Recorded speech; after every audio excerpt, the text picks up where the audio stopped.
PM किसान सन्मान निधी योजना ही केंद्र सरकारने 2019 मध्ये सुरू केली होती। या योजनेचा मुख्य उद्देश देशातील लहान आणि मध्यम शेतकऱ्यांना आर्थिक मदत करणे हा आहे।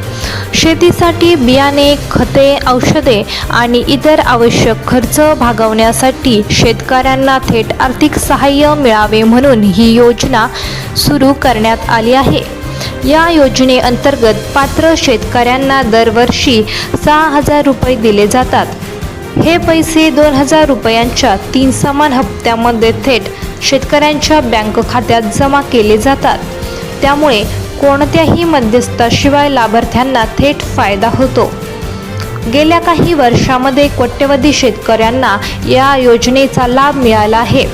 आता शेतकरी 23व्या हप्त्याची वाट पाहत आहेत।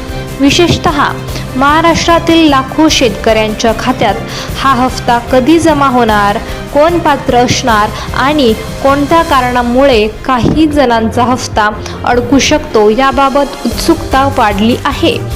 दरम्यान 23व्या हप्त्याबाबत एक महत्त्वाची अपडेट समोर आली आहे। ही अपडेट केंद्र सरकारकडून लाभार्थी यादीची अंतिम पडताळणी सुरू असून eKYC, आधार लिंकिंग आणि जमीन पडताळणी पूर्ण असलेल्या शेतकऱ्यांनाच या हप्त्याचा लाभ मिळणार असल्याची माहिती मिळत आहे। तर 23वा हप्ता नेमका कधी येणार, तुमच्या खात्यात 2,000 रुपये जमा होतील का आणि लाभार्थी यादीत तुमचे नाव कसे तपासायचे याची संपूर्ण माहिती जाणून घेण्यासाठी हा व्हिडिओ शेवटपर्यंत नक्की पहा। आता सर्वात महत्त्वाचा प्रश्न म्हणजे 23वा हप्ता नेमका कधी मिळणार। मिळालेल्या माहितीनुसार PM किसान योजनेचा 23वा हप्ता लवकरच पात्र असणाऱ्या शेतकऱ्यांच्या बँक खात्यात जमा केला जाणार आहे। मात्र हप्ता मिळण्यासाठी काही अटी पूर्ण असणे आवश्यक आहे। अनेक शेतकऱ्यांनी अर्ज केला असला तरी काही तांत्रिक कारणामुळे शेतकऱ्यांचे पैसे अडकू शकतात। त्यामुळे सर्वप्रथम PM किसान पोर्टलवर जाऊन तुमचे लाभार्थी स्टेटस तपासून घ्या। त्याचबरोबर eKYC पूर्ण असलेल्या शेतकऱ्यांना किंवा आधार क्रमांक बँक खात्याशी लिंक आहे का आणि बँक खात्याची माहिती योग्य आहे का याची खात्री करावी लागणार आहे।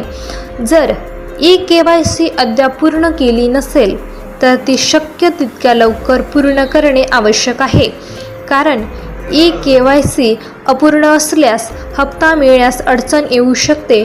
तसेच जमीन पडताळणी संबंधित कोणतीही माहिती प्रलंबित असल्यास तीही पूर्ण करून घ्या।